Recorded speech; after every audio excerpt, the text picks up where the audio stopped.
Senior and 3-year starter Sam Garcia is a key piece to Basha's O-line. On this week's episode of Basha's Best, we talked to Sam about his goals, leadership, and his legacy. He's the anchor on the offensive line, and with that is a lot of responsibility. But for Garcia, he knows it's the only way. I'm just talking to them like they're normal people. You know, I'm not trying to be bossy to them. I'm not trying to say, hey, you're supposed to be doing this. Sam's kind of been the leader. He's done a great job of helping the younger guys, the newer guys. Garcia knows how important his leadership is on and off the field, but also knows that discipline will help him reach his ultimate goals. The goal coming into the season is have one of the best seasons as a team, and personally to show that I can play at the next level. As his offensive line coach, Coach Kelly knows he has a lot to offer to any school. They like what he can do. They like his size. That's one of the things we talked about earlier was you can't coach size, and he carries his size and his weight very well. What they're looking for at those positions on the offensive line. With it being early in the season, the offensive line has struggled giving costly yards and penalties. Something Garcia says can be fixed with concentration and focus. What we can improve on is more discipline. I'm sure you guys can see that we've been getting a lot of flags lately.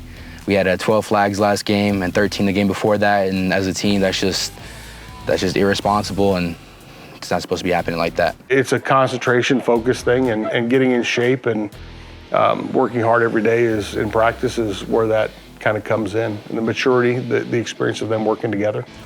Along with working together, there's a true bond between players and a desire to bring back traditions and leave a lasting legacy.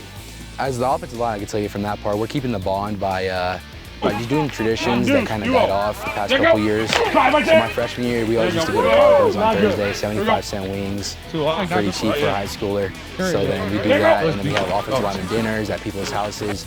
We actually just ate last night with the team, and yeah, it was pretty great. That's how we just keep it, just bonds and dinners.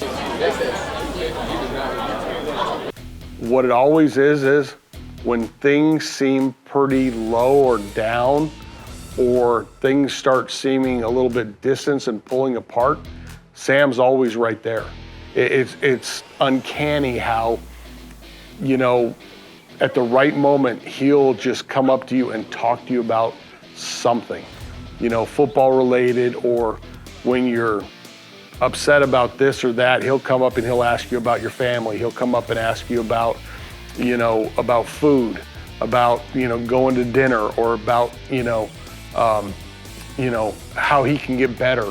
It's just when you're at the low point, he'll just show up at your classroom door and, Coach, I'd like to talk to you about this. And you're like, okay, it changes the whole thing. And as his tenure with Basha is coming to a close, Coach Kelly knows there's only one thing to describe the 6'4" O-lineman. Just a gritty older brother. He's kind of that caring, lovable older brother who's a tough kid who's going to keep you straight and care for you and steer you where you need to be steered to. As an offensive lineman, you're just supposed to be gritty and determined and nasty, and in the film, that's exactly what I showed, and that's what I saw.